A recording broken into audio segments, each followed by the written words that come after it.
मदन, आप अपने बारे में बताओ। Introduce yourself Madan. जी जी sir. Good evening sir. Good evening. Sir मेरा नाम मदन है। और मेरे पिताजी एक फार्मर है और मेरी माता जी एक गृहिणी है। मैं ग्रामीण क्षेत्र का रहने वाला हूँ। तो मेरा गांव का नाम स्तलपुर है, जो हरियाणा राज्य के हिसार जिला में पड़ता है। हिसार हिसार सिटी को पूरे भारतवर्ष में स्टील सिटी के नाम से भी जाना जाता है, क्योंकि यहाँ पे जिंदल इंडस्ट्रीज काफी पॉपुलर है पूरे इंडिया में। और सर मैंने मेरी ग्रेजुएशन बीएससी ऑनर्स एग्रीकल्चर में चौधरी चरण सिंह हरियाणा कृषि विश्वविद्यालय हिसार से। और सर इसके बाद मैंने अपनी मास्टर्स सेम यूनिवर्सिटी से सोशलॉजी डिपार्टमेंट से की है। मेरी मास्टर्स में जो रिसर्च का टाइटल था वो था buying behaviour of farmer about farm, जो कि एग्रीकल्चर पे ही था। और सर इसके अलावा उसके बाद मैंने एक नॉर्थ रीजन का एआईसीआरपी इम्पोर्टेंट का प्रोजेक्ट कंप्लीट किया जो 8 मंथ का था। तो यह मैंने आईसीआर के केंद्रीय कपास अनुसंधान केंद्र सिरसा से किया है सर। और सर इसके अलावा मेरी हॉबीज की बात करें तो सर मेरे को फोटोग्राफी करने का काफी शौक है। और मैं अपने खाली समय में हिंदी म्यूजिक सुनना पसंद करता हूँ, मेनली जो क्लासिकल हिंदी म्यूजिक। कोई अपना फेवरेट म्यूजिक बताएं हिंदी। सर हिंदी म्यूजिक जो पुराने सॉन्ग होते हैं सर, सोनू निगम और मोहम्मद रफी के जो सॉन्ग्स हैं 90s में जो ज्यादा पहले थे वो सॉन्ग।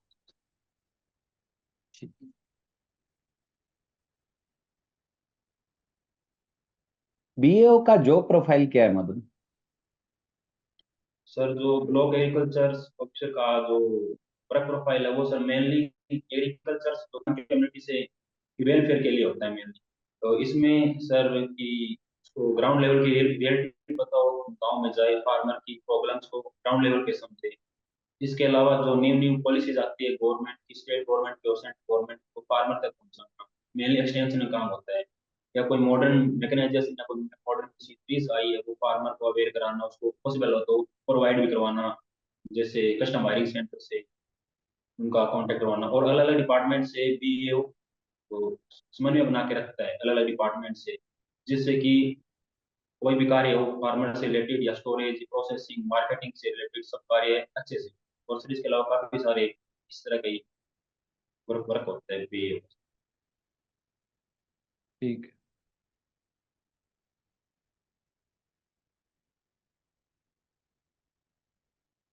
मदन, बिहार के अंदर हमारे सेंट्रल गवर्नमेंट ने एक स्कीम स्टार्ट की थी अलाइड साइंसेज को प्रमोट करने के लिए, फिशरी साइंस को, एक्वाकल्चर को प्रमोट करने के लिए।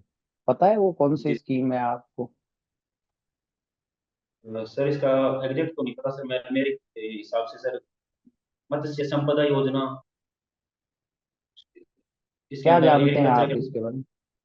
इसके अंदर सर एग्रीकल्चर मतलब फार्मिंग के अलावा फार्मर को डाइवर्सिफिकेशन के बारे में, जैसे फिशरीज के बारे में, अलाइड साइंस हो गया, पोल्ट्री साइंस, ये फार्मर इनको अपनाए, डाइवर्सिफिकेशन करें, ट्रेडिशनल जो काम कर रहे हैं जो खेती कर रहे हैं उसके अलावा ये प्रमोट करने के लिए स्कीम चलाई गई थी सेंट्रल गवर्नमेंट के द्वारा पूरे इंडिया में।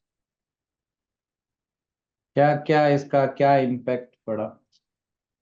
सर बिहार की बात करें तो सर बिहार में इसमें काफी फिशरीज का एरिया इंक्रीज हुआ है। फार्मर जो वीड राइस का क्रॉपिंग पैटर्न है उसको छोड़ के फिशरीज पे ध्यान देने लगे, एक्वाकल्चर पे ध्यान देने लगे। और अलाइड साइंस में भी जैसे पशुपालन पोल्ट्रीज में भी फार्मर काफी रुचि दिखाने लगे हैं इस चीज।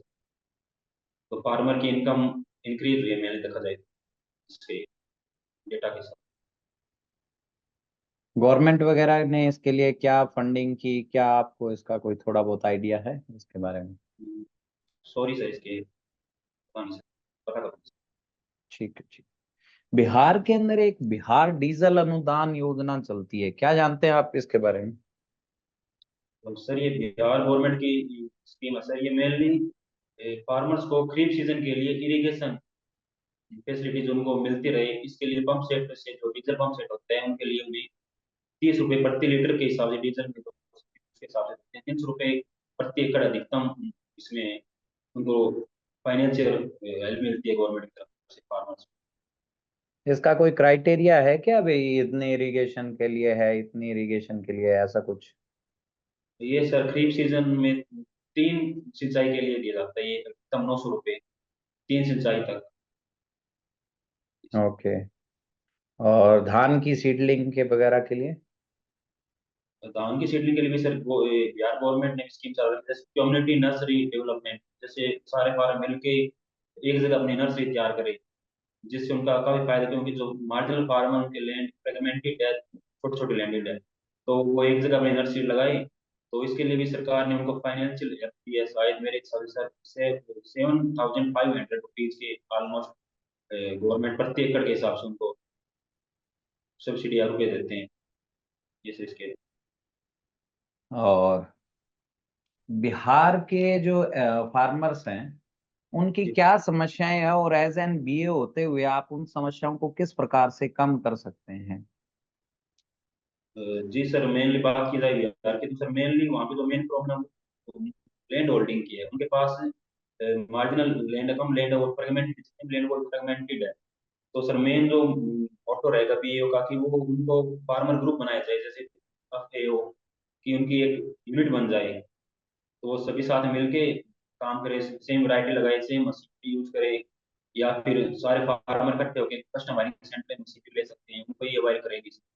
और इसके अलावा सर उनको, फार्मर्स को जो नई नई स्कीम्स आई है उनके उनके लिए उनको अवेयर करेंगे। और मेनली जो फार्मर्स है, जो इंडियन फार्मर है, तो बिहार के थोड़े सर जो सोइल टेस्टिंग नहीं करवाते, तो उनको मेरा पर्पज रहे कि फार्मर पहले जाते हैं उनको सोइल हेल्थ कार्ड कार्ड के बारे में अवेयर करें। यदि उन्होंने टेस्टिंग नहीं करवाई है, तो आस पास की जो सोइल लैब है वहाँ पे उनकी टेस्टिंग करवाई, उससे पता लग जाएगा कि उनकी कितनी फर्टिलाइजर की रिक्वायरमेंट है, कौन सा इनपुट, कौन सी वैरायटी को चाहिए, मुनाफा कर पाए और कम कॉस्ट लगे।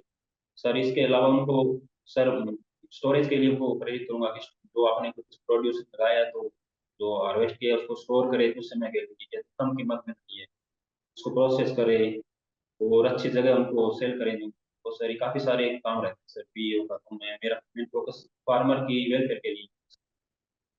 लेकिन क्या है, फार्मर तो बहुत ज्यादा जानता नहीं है, बहुत ज्यादा एजुकेटेड नहीं है, तो वो आपकी और उसके बीच में तो थोड़ा कम्युनिकेशन गैप भी रहेगा। जो चीज आप उसको बताना चाहेंगे वो नहीं समझ पाएगा कि यहाँ बेचने से क्या फायदा होगा। और आज जिस तरीके से मार्केट के अंदर ठगी का जमाना चल रहा है कि आप उनके प्रोड्यूस को गलत जगह सेल करवा दें और आप उसके अंदर से मार्जिन रख लें, बीच के अंदर आजकल ऐसा बिचौलियों का सिस्टम चलता है, तो आप उसको कैसे एग्री करेंगे? जी सर, बिल्कुल सही बात सर। सर मैं ये सिर्फ प्रोड्यूस हार्वेस्टिंग से ही काम नहीं करूँगा, मैं स्टार्टिंग से ही काम करना चाहूँगा फार्मर्स के साथ, स्वयं से लेकर हार्वेस्टिंग तक उनका विश्वास अपनी तरफ लूंगा, उनको पता लगेगा कि गवर्नमेंट का एम्प्लॉय है, ये सब गलत काम नहीं होगा। तो सबसे पहले मैं उनके साथ कम्युनिकेशन अच्छा रहेगा, विश्वास रहेगा, तो धीरे धीरे एकदम तो बनेगा नहीं, धीरे धीरे कम्युनिकेशन के साथ विश्वास होगा, तो धीरे धीरे बातें मानने लग जाएंगे। उनको एग्जाम्पल के तौर पे मैं कहूंगा कि इस जगह बेचोगे तो इतना, इस हिसाब से आप बेच पा रहे हो, और तो मेरे कहने बेचोगे थोड़ा इतना मुनाफा होगा और कम टाइम लगेगा। तो सर धीरे धीरे मैं कम्युनिकेशन के हिसाब से वहाँ पे संबंध बना, एकदम से ये काम नहीं। ठीक है, ठीक है। अब मान लीजिए कि आपको, आपने कोई वैरायटी डेवलप की है या कोई इंस्टीट्यूट की एक वैरायटी है जो आपके वहाँ के क्लाइमेट के हिसाब से सुटेबल है, और फार्मर ट्रेडिशनल तरीके से अपनी कोई वैरायटियों की सोविंग करता आ रहा है। अब उसका तो क्या है, उस वैरायटी के ऊपर फेथ जमा हुआ है कि इस तरीके का प्रोडक्शन होता है, इतनी डिजीज पेस्ट की समस्या आती है। आप उसको थोड़ा रिनोवेट करना चाहते हो कि आप उस वैरायटी को इससे स्किप कर दीजिए, आप इसकी जगह ये वैरायटी ग्रो करो, इसके अंदर डिजीज वगैरह की प्रॉब्लम भी कम आएगी। लेकिन फार्मर तो एग्री नहीं होगा उस पे, क्योंकि एक स्मॉल लैंड होल्डिंग वहां पे है, और फार्मर कभी नहीं चाहता है कि वो अपनी उस जो छोटी खेती है उसको भी एक दांव के ऊपर लगा दे, क्योंकि उसके पास तो पूरे घर का गुजारा उसी से चल रहा है। तो आप उसको कैसे कन्विंस करेंगे कि आपको इसकी बजाय ये वैरायटी लगानी चाहिए और ये ज्यादा सुटेबल रहेगी as compare your traditional variety? जी देन सर। आप उसकी कैसे हेल्प करेंगे या आप उसको कैसे कन्विंस करेंगे कि वो ये वैरायटी लगाए? जी सर, सही बात सर, जो फार्मर्स हो काफी मार्जिनल रेट होल्डिंग, रिस्क लेना नहीं चाहेंगे नई वैरायटी पे, कि वो कि इसी से भी आप ना दो बेटे पुरानी वाले से। तो सर मेरा सबसे पहले काम होगा कि वहाँ का जो कोई, जिस जो एरिया मेरे को दिया गया है उस एरिया में जो इनोवेटिव फार्मर है, जो लीडर है, उनको मैं देखूंगा, उनको मैं कन्विंस करना स्टार्ट करूंगा। और जिसके पास थोड़ी ज्यादा जमीन है, उसके सम पार्ट पे मैं डेमोस्ट्रेशन लगाऊंगा और फार्मर को दिखाऊंगा कि देखो इस जगह ये डेमोस्ट्रेशन सोइंग से लेकर हार्वेस्टिंग तक, इसमें कम वीडिसाइड पेस्टिसाइड यूज करते हैं, कम डिजीज आएगी, कम कॉस्ट आएगी। तो सर मेन पहला मेथड तो ये होगा सर कि इनोवेटिव फार्मर को ढूंढूंगा और फार्मर को कन्विंस करूंगा। दूसरा सर वहाँ के आसपास का जो कोई एग्रीकल्चर रिसर्च स्टेशन या कोई केवीके है, वहां से मैं अपना कंपनी का संबंध बनाऊंगा और उसे उसके लैंड पे मैं अपना डेमोस्ट्रेशन लगा के ट्रेनिंग वगैरह और फार्मर्स की जो फेयर होते हैं उसमें फार्मर्स को थोड़ा कन्विंस करने की कोशिश करूंगा सर। तो जहाँ तक मेरी उम्मीद है कि मैं फार्मर को कन्विंस कर पाऊंगा इस हद तक कि फार्मर वो अपनी ट्रेडिशनल वराइटीज को छोड़कर न्यू वराइटी पे शिफ्ट हो जाए। ओके। हाँ, तो मदन, जैसा आपने बताया कि आप हरियाणा से बिलोंग करते हैं जी सर। और अभी आप बिहार में बीओ के लिए रेडी हैं, तो यहाँ की और वहाँ की जो क्लाइमेटिक कंडीशन है, या मैं एग्रो क्लाइमेटिक जोन की बात कर लूँ, ये डिफरेंट है। और कुछ क्रॉप्स है, उनका कल्टीवेशन भी आप देख रहे हैं, उसमें भी डिफरेंस है। तो आप हरियाणा से होते हुए बिहार में सरवाइव कर जाएंगे? एक तो आपके रहने के लिए भी चैलेंज हो सकता है, कल्चर डिफरेंस हो सकता है, फूड डिफरेंस हो सकता है। फिर जाहिर सी बात है कि बीएओ को तो काम करना पड़ेगा रूरल एरिया में, फील्ड लेवल पे काम करना पड़ेगा। तो कहीं ना कहीं वर्निकुलर यानी स्थानीय भाषा है, वो भी आप लोगों के लिए चैलेंज रहेगी। तो आप इस चैलेंज को कैसे फेस करेंगे? जी सर। सर जो क्लाइमेट की बात हुई सर, तो फार्मर के साथ रहना गांव में, तो मैं सर ग्रामीण क्षेत्र से हूँ, फार्मिंग कम्युनिटी से जुड़ा हुआ हूँ। तो फार्मर के साथ गांव में रहने में ज्यादा प्रॉब्लम नहीं होती। और सर जो रीजनल लैंग्वेज है तो बोली, तो सर मैं कोशिश करूंगा कि जो हर हर जगह हिंदी तो बोली जाती है सर, तो हिंदी में कम्युनिकेशन होगा। और धीरे धीरे जहाँ पे मैं रहना स्टार्ट करूँगा तो फार्मर से मैं अडॉप्ट कर लूंगा उस लैंग्वेज को। कुछ जो वर्ड्स होते हैं, कुछ बोलीज होती है जिनके जो फार्मर जल्दी विश्वास करेगा, तो मैं वो अडॉप्ट कर लूंगा सर। इसमें मेरी कैपेबिलिटी है, मैं सीख लेता हूँ। और सर मेरे को एक्सप्लोर करना काफी अच्छा लगता है। तो सर बिहार हो या हरियाणा हो, जो फार्मर का जो वेलफेयर करना वो मेरा मेन मोटो रहेगा। और सर क्लाइमेट की बात हुई तो हरियाणा और बिहार में काफी अलग अलग डिफरेंस क्लाइमेट है। तो मेनली जो बिहार में सर फ्लडेड एरिया है, ड्रोट एरिया भी है। और इसके अलावा हरियाणा में ऐसा कोई बात नहीं, कोई फ्लड आता हो हरियाणा, मैंने कभी सुना नहीं काफी टाइम से कोई फ्लड आया हो हरियाणा। तो सर काफी डिफरेंस है क्रॉपिंग पैटर्न में और क्लाइमेट से हरियाणा और बिहार में। अब जैसे कोई एक स्टूडेंट है जो बिहार से है और एक आप हरियाणा से हैं, तो बिहार वाला जो बंदा है वो यहाँ की लोकल जो कंडीशंस है उनमें पहले से ही क्या है, अनुकूल है, और आपको अनुकूल होना पड़ेगा। तो आप उससे बेटर कैसे कर पाएंगे? अ, सर ये मेरी तरफ से पूरी कोशिश रहेगी कि मैं वहाँ पे अपना बेटर दे सकूँ, फार्मर को वेलफेयर करने के लिए वहाँ की जो भी चीज़ें अडॉप्ट करनी पड़े वो मैं कर पाऊँ। और सर ये जब जहाँ तक बात है वो सर गवर्नमेंट, जो बिहार गवर्नमेंट का जो बीपीएससी है वो डिसाइड करेगा कि किसको लें किसको नहीं लेना। तो मैं अपना बेस्ट दूंगा सर, ये मेरी तरफ से रहेगा। और जो मिलना ना मिलना वो उनके हाथ में है। और मेरा अपना बेस्ट देने की पूरी कोशिश करूंगा ज्वाइनिंग के बाद। बिल्कुल ठीक है। चलिए, आप साइट स्पेसिफिक फार्मिंग यानी क्षेत्र विशिष्ट प्रबंधन के बारे में जानते हैं, जिसको आप जी सर। प्रिसीजन एग्रीकल्चर या सटीक खेती बोलते हैं? जी जी जी जी सर। थोड़ा सा इलोबरेट करेंगे? सर प्रिसीजन एग्रीकल्चर की बात करें तो सर वैसे नई टेक्निक आई है, साइंटिस्ट को दवा डेवलप की गई है जिसमें कम से कम इनपुट, कम से कम कॉस्ट लगे फार्मर की। और वेदर को देख के, क्लाइमेट को देख के, सोइल को देख के ये सब सब कुछ इनपुट दिया जाए। तो ये न्यू टेक्निक आई है सर, इसमें फार्मर को कम एरिया में कम कॉस्ट में अधिक मुनाफा मिल जाता है सर। ये देखो, जो प्रिसीजन एग्रीकल्चर है उसमें क्या है, राइट टाइम पे, राइट अमाउंट में, राइट वे से, है ना, और राइट पैलेस पे आपको इनपुट्स है वो देना होता है। हम ये कह सकते हैं जितनी जरूरत है उतना ही आपको क्या है, आवेदन करना होता है। तो वो पर्टिकुलर जो साइट की रिक्वायरमेंट है उसी के हिसाब से अपने को एप्लीकेशन करना होता है। तो वहां पे अपने कई तरह की टेक्नोलॉजी है वो इस्तेमाल करते हैं, जिसमें से एक आपकी आती है आर्टिफिशियल इंटेलिजेंसी। आर्टिफिशियल इंटेलिजेंसी हर सेक्टर में काम कर रही है। तो अब जाहिर सी बात है एग्रीकल्चर के अंदर भी आर्टिफिशियल इंटेलिजेंसी का दौर आ गया है। आप इस आर्टिफिशियल इंटेलिजेंसी को एग्रीकल्चर में कैसे देखते हैं और इसका क्या भविष्य देखते हैं? जी सर, आर्टिफिशियल इंटेलिजेंस जो हर सेक्टर में सर इम्पोर्टेंट जो युग है इसमें आया हुआ है, हर हर सेक्टर में इसका काम है।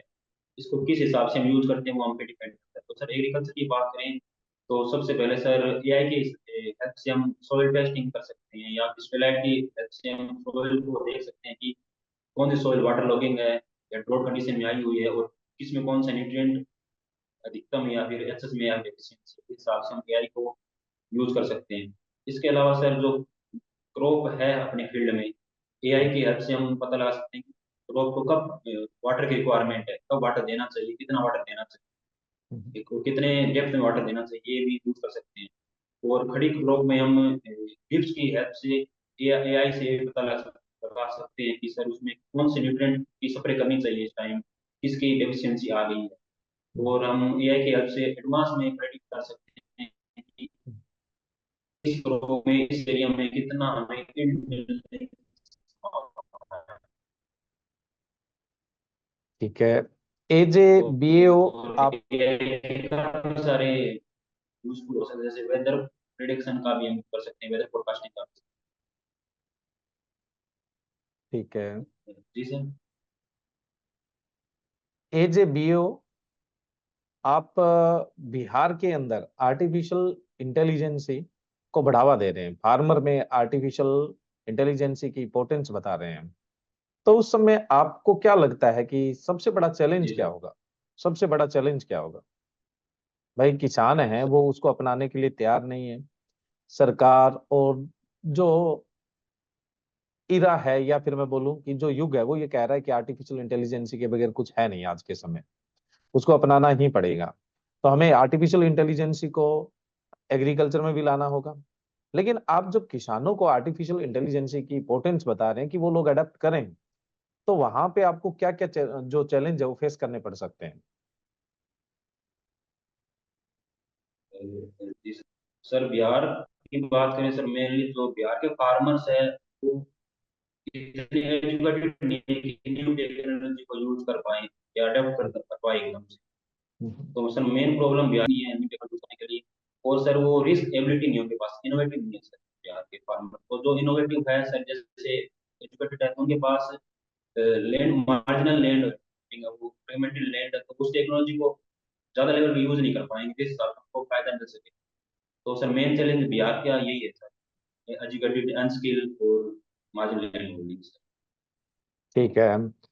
चलिए मदन, आप बताएं कि आप किसी रूरल एरिया में एज ए बीएओ काम कर रहे हैं। जी सर। आपको पता है कि थोड़ा पॉलिटिकल प्रेशर होता है, या वहाँ जो स्थानीय लोग कहीं ना कहीं जो डोमिनेंट होते हैं, प्रभावी होते हैं, उनका प्रेशर तो रहता ही है। अगर मान लो कि आपके काम करते समय उन प्रेशर्स के बीच में सही निर्णय लेने में दिक्कत आ रही है, तो आप उस चीज को कैसे फेस करेंगे? सर एज ए पीओ मैं वहाँ पे जब न्यू न्यू ज्वाइन करूंगा तो इसके बारे में मेरे को कम नॉलेज होगी। तो मैं जब भी कोई ऐसा प्रेशर आएगा तो मैं अपने डिपार्टमेंट से, अपनी सीनियर से कंसल्ट करूंगा कि इस सिचुएशन में क्या करना चाहिए, क्या बेटर रहेगा कि हमें भी नुकसान ना हो, फार्मर को नुकसान ना हो, ज्यादा अ, अपने ऊपर डोमिनेट ना हो। तो मेनली सर मेरा मेन ये रहेगा, पहला स्टेप तो कि सीनियर से, डिपार्टमेंट से सिचुएशन के बारे में बात। उसके बाद कि देखूंगा कि किस कंडीशन पे वो डोमिनेट हो रहे हैं, किस बात डोमिनेट हो रहे हैं। यदि वो मेरे मेरे डिपार्टमेंट से है, एग्रीकल्चर से है, तो मैं उसके लिए एक मीटिंग या फिर सीनियर के साथ, जूनियर के साथ, डिपार्टमेंट के साथ मीटिंग बैठाऊंगा कि इसका क्या सोल्यूशन हो सकता है। तो सर इसके अलावा जो मैं काम करूँ तो सीख जाऊंगा सर। ठीक है। आप यहाँ पे जॉब करना चाहते हैं तो जाहिर सी बात है बिहार में आप लोगों का इंटरेस्ट होगा, और यहाँ बिल्कुल। के बारे में आप लोगों ने स्टडी भी पहले की होगी। जी सर। तो आप मुझे बता सकते हैं कि बिहार के अंदर मेनली कौन कौन सी क्रॉप है वो ग्रो की जाती है, जो सबसे मेन है, डोमिनेंट है, प्रभावी है, चाहे वो अपनी फील्ड क्रॉप हो चाहे वो गार्डन क्रॉप हो? सर मेनली जो बिहार की बात करें cropping pattern, sir wheat rice का क्रॉपिंग पैटर्न मेन डोमिनेट हुआ है। ठीक व्हीट है। क्रॉप, व्हीट और राइस का। और सर इसके अलावा अलग अलग रीजन वाइज भी फार्मर्स क्रॉप ले रहे हैं, जैसे जफरपन में लीची की खेती करते हैं, फिर साले में बनाना की खेती करते हैं, और सर ईस्ट की तरफ जाएं तो वहाँ की डिस्ट्रिक्ट में जूट की और चाय की भी खेती करते हैं फार्मर्स। और सर मैंने तो वीट राइस का, और गवर्नमेंट चाहती है कि डाइवर्सिफिकेशन करे इस क्रॉपिंग पैटर्न को छोड़कर पल्स सीड ऑयल सीड पे लगाने। तो सर यही है। बिहार का मखाना आजकल पूरे विश्व में फेमस हो रहा है। जी सर। आपने उसको छोड़ दिया, कभी मखाना खाया आप लोगों ने? नहीं सर, अब तक मखाना का भी मौका नहीं मिला मेरे को खाने का, पर मैंने जरूर पढ़ा सर दरभंगा में ही मखाना को जीआई टैग मिला हुआ है, पूरा वर्ल्ड में famous। मखाना की खेती के बारे में भी कुछ जानते हैं आप? सर इसके लिए काफी वाटर लैगिंग एरिया चाहिए, मखाने के लिए वाटर रिक्वायरमेंट ज्यादा है, इतना तो पता है सर, इसके अलावा कुछ पढ़ना नहीं सर, तो जरूर पता करूंगा cultivation के बारे अब देखो, जहाँ पे मखाना की खेती करने की पोटेंशियल है, में। वहां जी पे सर। किसानों को मखाना की खेती करनी चाहिए या उसकी जगह कोई और अल्टरनेट लेना चाहिए? तो सर जहाँ पे फार्मर्स को ज्यादा बेनिफिट हो रहा है मखाना से, तो उसको मखाना ही लेना चाहिए। जिस एरिया में मखाना ज्यादा पोटेंशियल है तो उस पोटेंशियल को अचीव करना चाहिए फार्मर। अचीव करने के बाद यदि उसके पास और एरिया बच जाता है, कुछ लैंड बच जाती है, उसमें वो अलग क्रॉप्स या नहीं, फिर मेरा क्वेश्चन ये था कि जहां मखाना की खेती की जा सकती है, मतलब परिस्थितियां उसके अनुकूल है, वहां पे किसान को मखाना की खेती करनी चाहिए या कोई दूसरी खेती करनी चाहिए? मखाना की करनी चाहिए सर। अच्छा, क्यों करनी चाहिए, इसका कारण? सर मेरे जो मैं जितना लगा सकता हूँ दिमाग सर, उसके हिसाब से ये है कि जो मखाना वो वाटर लॉगिंग एरिया में होता है, उस हम्म। एरिया में दूसरी क्रॉप किसान ले नहीं पाएगा, उतना बेनिफिट उठा नहीं पाएगा मखाना से, वो गिरा है। जो सिचुएशन मखाना के लिए और किसी और क्रॉप के लिए वहाँ पे बेनिफिशियल नहीं है या फिर फेवर नहीं है। ठीक है। बिहार के जो एग्रीकल्चरल इंस्टीट्यूट है, इनमें सबसे पुराने इंस्टीट्यूट के बारे में आप क्या जानते हैं? कुछ थोड़ा हिस्ट्री से संबंधित भी आपने बिहार के बारे में जाना होगा यहाँ आने से पहले। सर जितने मैं बिहार के इंस्टीट्यूट है, research institute agriculture related sir, वो है एनआरसी ओन लीची, जो मुजफ्फरनगर में है सर। वो सर एक हम्म। एनआरसी मखाने पे जो एक बड़ा फेमस इंस्टीट्यूट है टेक्नोलॉजी। जो अपने बिहार में ही सबसे पहले इस्टेब्लिश हुआ था, कौन सा है वो? Sorry sir, Bihar IRI। में सर आई ए आर आई है जो अभी नहीं थे सर, सर जो 1906 में बिहार में ही सॉरी सर ये स्किप हो गया। ठीक है, मतलब। मदन, आप अगर बीएओ बिहार के अंदर सेलेक्ट हो जाते हैं और हरियाणा के अंदर वापस से एडीओ की वैकेंसी आती है, क्योंकि आपने तैयारी तो की हुई है, अब वापस मुझे नहीं लगता कि आप हरियाणा की वैकेंसी आते ही हरियाणा के एडीओ के लिए वापस आप क्या है और इधर के लिए ट्राई करेंगे। और इधर आपका सिलेक्शन हो जाता है एडीओ के लिए तो आप तो बीएओ छोड़ देंगे। तो हम आपको ही सेलेक्ट क्यों करें, हम लोग बिहार के लोगों को ही सेलेक्ट कर लें। आप में ऐसी क्या स्पेशलिटी है? जी सर, हरियाणा की एडीओ की बात रही सर, सर एक बार ज्वाइन होने के बाद बीओ में मैं बीओ के ऊपर ही ध्यान दूंगा सर। मैं जो बिहार के फार्मर हैं उन भी अपना फोकस, और सर मैं वापस हरियाणा आने के बजाय मैं बिहार में ही अपनी प्रमोशन के लिए भी वहाँ पे काम करूंगा। तो भाई, मैं अपने वापिस अपनी स्टार्ट नहीं करना जन्मभूमि से, चाहूंगा अपनी ग्राउंड। कर्म भूमि से सब लोग प्यार करते हैं, ठीक है? तो मैं आप पे कैसे विश्वास करूं कि आप लोग बीएओ, एज ए बीएओ रहते हुए बिहार के अंदर काम करेंगे? आप अपने इसका मतलब घर नहीं आना चाहते? सर ये सब घर घर में इतना होम सिकनेस नहीं है सर, मैं बाहर ही तो गाँव से मेरा इतना लगाव है नहीं कि मैं वापिस गाँव में आना चाहूंगा बिहार को छोड़ के। तो सर वो तो सर जो आप कंडीशन दे रहे थे वो सर ज्वाइनिंग के बाद में खुद कर, और सर मेरा मेन मोटो फार्मर का वेलफेयर रहेगा और अपनी प्रमोशन पे ध्यान देना। ठीक है, ठीक है, ओके, थैंक यू।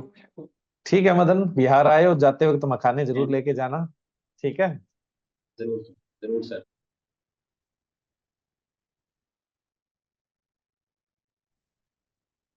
चलो ठीक है मदन, अब अपने फीडबैक स्टार्ट करते हैं। जी सर। रिलैक्स हो जाइए। ये जो क्वेश्चन थे ना, बिहार से हरियाणा से बिहार वाले, ये आपके लिए बहुत जरूरी थे, जी जी।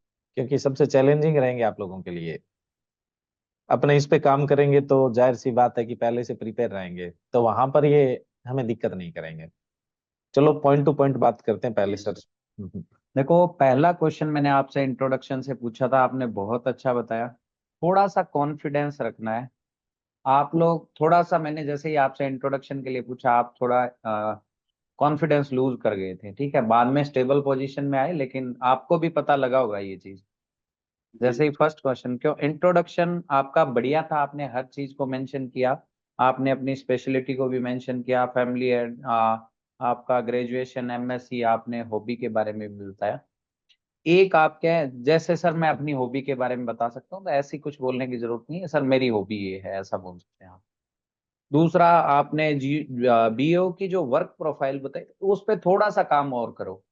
आप उसको पहले बुलेट पॉइंट जो है उनको कवर करो, देन उनको एक एक लाइन में एलेबोरेट करते जाओ। 8-10 फंक्शन मैंने आपको ऑलरेडी भेजे हुए हैं आपके ग्रुप में, आप चेक कर लीजिए, ठीक है। आप अगर 10 पॉइंट भी बुलेट बुलेट पॉइंट भी मेंशन करते हैं तो सारी बातें कवर हो जाएंगी। उसके बाद में आपने बहुत अच्छा नहीं बताया प्रधानमंत्री मत्स्य संपदा योजना के बारे में, जो मैं एक्सपेक्ट कर रहा था। क्योंकि जो इंटरव्यू लेने वाला है ना, उसका माइंड सेट सेट है कि मैं इससे ये चीज सुननी चाहता हूँ, इसको इसके बारे में पता है कि नहीं। कोई भी स्कीम का जब इम्प्लीमेंटेशन होता है तो उसके गवर्नमेंट रिजल्ट देखती है, टारगेट भी होते हैं कि उन टारगेट को हम लोग कैसे कंप्लीट करें।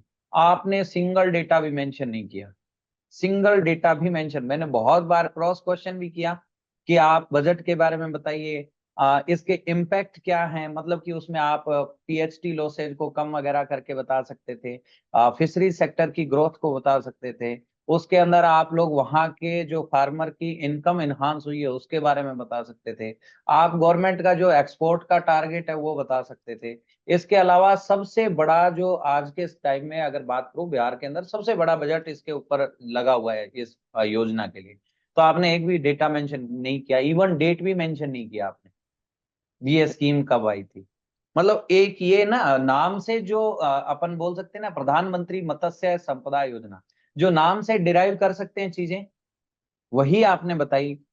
बाकी अगर आपने थोड़ा बहुत अच्छा नहीं पढ़ा हुआ था इसके बारे में, तो आप इसको थोड़ा सा अच्छे तरीके से ध्यान में रखना। जो भी सेंटर की स्कीम होती है और जो बिहार से लॉन्च हुई है, वो तो एकदम अच्छे से आनी चाहिए अपने को।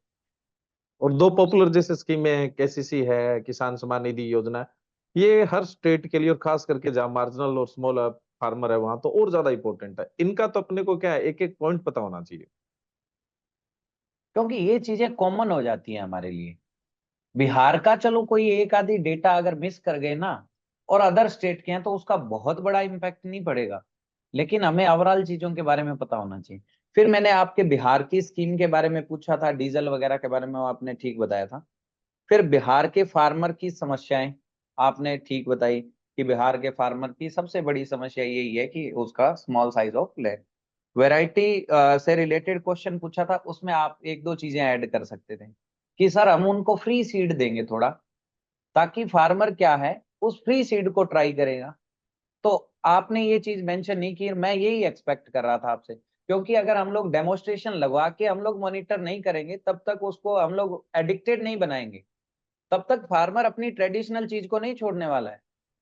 क्योंकि अगर एजुकेटेड पर्सन है वो तो समझ जाएगा, लेकिन उनको हमारे इस चीज की पूरा का पूरा हमें बताना पड़ेगा। तो इसके लिए फ्री सीड वगैरह आप इसमें मेंशन कर सकते थे, और उसका एक प्रोस्पेक्टस फाइल भी आप लोग बना के सर उसको हम लोग दिखा सकते हैं, क्योंकि देख करके ही चीजों पे ज्यादा विश्वास होता है बताने की अपेक्षा। ठीक है। और एक बार बार आप जी सर वर्ड यूज कर रहे थे, जी सर वर्ड बिल्कुल भी यूज नहीं करना है। इसको जैसे जैसे करके कम ही करते जाना है। ऐसे बता सकता हूं, ये मतलब इसका मतलब क्या है, हम लोग गैप ले रहे हैं। इससे अच्छा 10 सेकंड का पोज लो, देन आंसर करना स्टार्ट करो, तो वो ज्यादा बढ़िया है। तो ये थोड़ी सी चीजों पे काम करो, आपका नॉलेज बहुत अच्छा है, जो करंट से रिलेटेड डेटा है उस पे काम करो, ठीक है। बाकी सर आप। देखो मदन, एक तो मैंने आपसे पूछा था प्रिसीजन एग्रीकल्चर।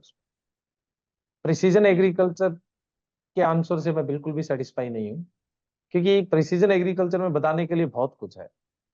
और इसके लिए लेक्चर भी है मेरा जो आपके इस इंटरव्यू के कोर्स में मैं अभी डालूंगा, क्योंकि मुझे जरूरत फील हो रही है कि आप लोगों को उस पर ध्यान देना चाहिए, क्योंकि प्रिसीजन एग्रीकल्चर आज की बहुत बड़ी जरूरत है। फिर प्रिसीजन एग्रीकल्चर बिहार में अडेप्ट हो, इसमें सबसे बड़ा चैलेंज है मार्जिनल फार्मर्स और स्मॉल होल्डर्स। क्यों चैलेंज है? क्योंकि इसके अंदर अपने क्या है, थोड़ी सी एडवांस टेक्नोलॉजी यूज करते हैं, तो कहीं ना कहीं अपने को थोड़ा इन्वेस्टमेंट देना ही पड़ता है। और मार्जिनल और स्मॉल फार्मर की सबसे बड़ी प्रॉब्लम यही है ना कि वो इन्वेस्टमेंट नहीं ला सकता। आर्टिफिशियल इंटेलिजेंस की भी बात करें तो सेम ही बात आएगी। Artificial intelligence is a part of precision agriculture. Artificial intelligence है वो प्रिसीजन एग्रीकल्चर का ही पार्ट है। तो अब अपने बिहार के जो फार्मर्स है उनके लिए ये चैलेंज ये है, भी आप बीए हो और वहां उनके लिए काम कर रहे हो, तो आपके लिए चैलेंज ये होगा कि वो छोटे किसान है, सीमांत किसान है, वो एबल नहीं है कि उस चीज को वो अडेप्ट कर पाए। उसके लिए आपका एक बहुत पहले आंसर जो आया था, किसी सर के क्वेश्चन का था कि मैं उनको जैसे सेल्फ हेल्प ग्रुप है या एफपीओ है वो बनवाऊंगा, मतलब उन्हें ज्वाइन करूंगा। तो उनको एक मतलब एक इकाई में, एक यूनिट में लाओगे तो उनकी जो लैंड होल्डिंग है वो क्या हो जाएगी, बड़ी हो जाएगी। ठीक है, उस केस में क्या हो सकता है, मिलकर इन्वेस्टमेंट करेंगे तो इन्वेस्टमेंट शेयर हो जाएगा, और आउटपुट क्या आएगा, अच्छा आएगा, तो टोटली उनकी प्रोडक्टिविटी क्या है, बढ़ेगी। तो इसका सबसे बड़ा सॉल्यूशन है सेल्फ हेल्प ग्रुप, या जो एफपीओ अपने एग्रीकल्चर में बात करते हैं। तो एफपीओ वो सबसे बड़ा सॉल्यूशन है। आप ये आंसर यहाँ पे कर सकते थे। आर्टिफिशियल इंटेलिजेंस, नो डाउट आज जो मोबाइल रखता है वो हर कोई जानता है, आप भी जानते हो। लेकिन थोड़ा सा आर्टिफिशियल इंटेलिजेंसी का एग्रीकल्चर में एप्लीकेशन आपको देखना है। उसके लिए भी मैं अभी जो लेक्चर है वो आपके इस सेक्शन में डाल दूंगा। उन दोनों पे आपको ध्यान देना है। प्रिसीजन एग्रीकल्चर देखोगे तो साथ में रिमोट सेंसिंग भी आ जाएगा, नैनो टेक्नोलॉजी भी आ जाएगा, और इसके अलावा मैं बात करूं तो आपका आर्टिफिशियल इंटेलिजेंस भी आ जाएगा। आपने बीओ, जाहिर सी बात है, एग्जाम क्वालिफाई किया, उसके अंदर एक पूरी यूनिट इन्होंने, हालांकि एग्जाम में इन्होंने कोई बड़ा क्वेश्चन यहाँ से नहीं उठाया, लेकिन इन्होंने एक स्पेशल एक यूनिट मेंशन की थी जो अपनी प्रिसीजन एग्रीकल्चर से, रिमोट सेंसिंग से, नैनो टेक्नोलॉजी से और आर्टिफिशियल इंटेलिजेंस से रिलेटेड थी। तो जाहिर सी बात है क्वेश्चन आ सकते हैं। और एक ये भी बात है ना भी, हम लोगों को ये बोलें कि बेस्ट क्वालिटी सीड लो, बढ़िया फर्टिलाइजर यूज करो, बढ़िया पेस्टिसाइड यूज करो, तो इनसे भी आप इल्ड है वो एक लेवल तक ही बढ़ा सकते हैं। भी ये बात तो हम 1966 से बोलते आ रहे हैं, ग्रीन रिवोल्यूशन से बोलते आ रहे हैं। तो इससे भी जो प्रोडक्टिविटी है उसके बढ़ने का एक लेवल है। और दूसरा, फिर इन चीजों को हम बोल बोल के केमिकल बढ़ा रहे हैं, जिससे जो सॉइल है या वहां का पर्टिकुलर एग्रो क्लाइमेट है उसकी जो रेस्पॉन्सिवनेस है वो क्या हो जा रही है, कम होती जा रही है। जैसे ग्रीन रिवोल्यूशन के दौरान आप 1 किलो यूरिया डालते थे तो लगभग प्रोडक्शन है वो 20 किलो बढ़ जाता था, आज 4-5 किलो ही बढ़ता है। तो इनका जो एक स्तर है वो एक समय आने के बाद उनकी लिमिट आ जाएगी, उसके बाद हम क्या है, जिसको हम इकोनॉमिक ऑप्टिमम बोलते हैं, तो उसके बाद हम यील्ड नहीं इंक्रीज कर पाएंगे। तो हमें कोई अल्टरनेट तो देखना पड़ेगा, पॉपुलेशन तो बढ़ रही है। तो जो प्रिसीजन एग्रीकल्चर है, नैनो टेक्नोलॉजी है, आर्टिफिशियल इंटेलिजेंस है, ये सब इसका अल्टरनेट है। तो भविष्य में इसकी जरूरत है, तो इस पे थोड़ा सा अपने को ध्यान देना है।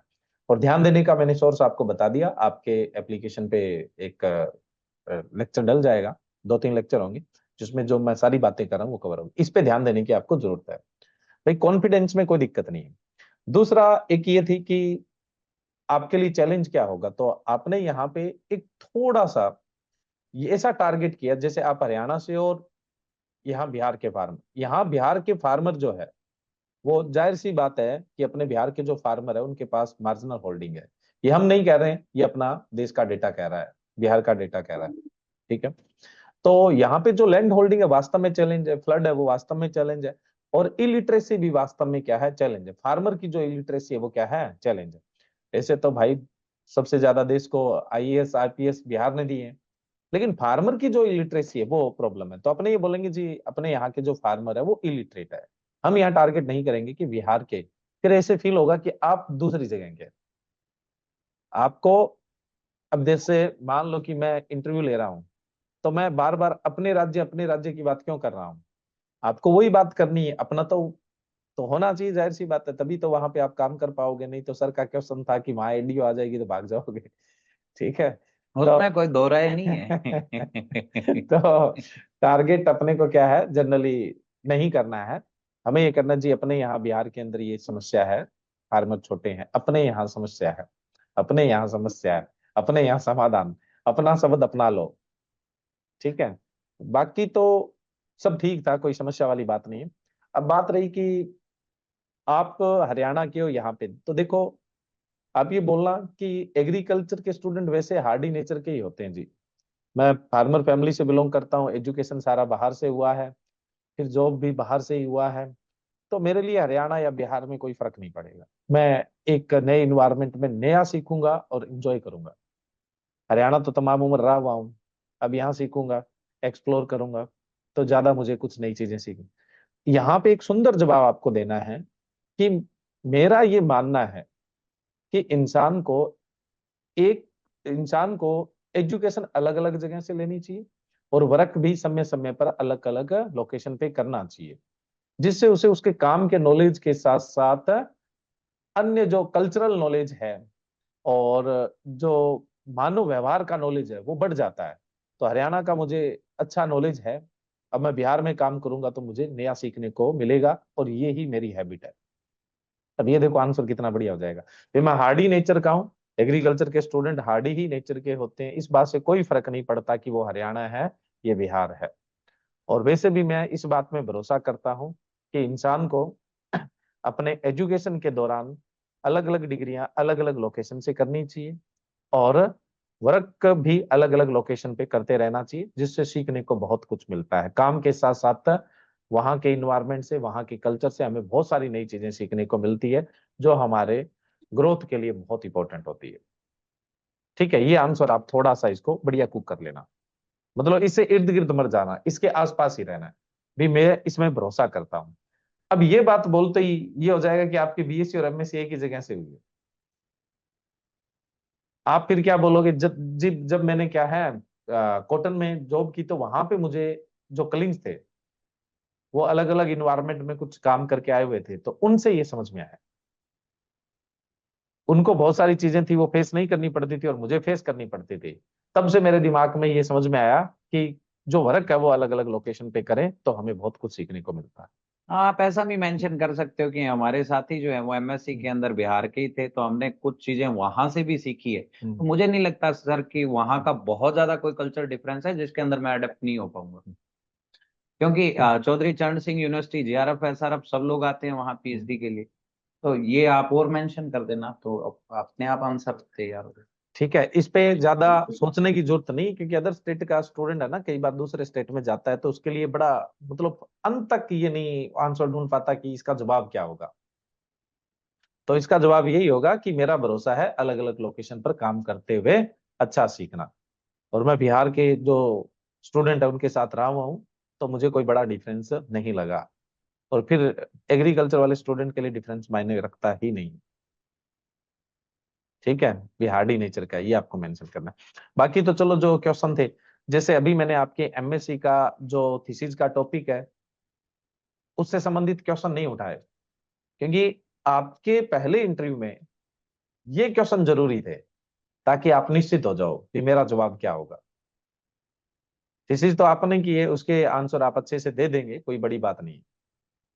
थीसिस तो आपने की है, रिसर्च आपने किया, उसका आंसर दे दो, आएंगे वहां से भी क्वेश्चन आ सकते हैं। वो डिपेंड करता है पैनल में बैठा हुआ जो पर्सन है वो फार्मर्स में ज्यादा इंटरेस्टेड है या रिसर्च में ज्यादा इंटरेस्टेड है या एक्सटेंशन में ज्यादा इंटरेस्टेड है, मतलब उस पर डिपेंड करता है कि वो किस तरह के क्वेश्चन लेके आएगा। तो आप अपनी एमएससी की थीसिस और रिसर्च टॉपिक के लिए भी रेडी रहना है, आपके नेक्स्ट इंटरव्यू में हम टच करेंगे उनको। हम ये कोशिश करेंगे कि आपका कोई क्वेश्चन रिपीट ना हो और आप सब लोगों के इंटरव्यू सुनना जहां से आपको डिफरेंट डिफरेंट क्वेश्चन मिलेंगे और उनका मतलब कि आंसर राइटिंग कैसे करना है या उनका रिप्लाई कैसे करना है, तो आपकी सारी चीजें अपने आप ब्रश अप हो जाएगी। चलो, ओके, थैंक यू मदन। ठीक है, ओके, थैंक यू।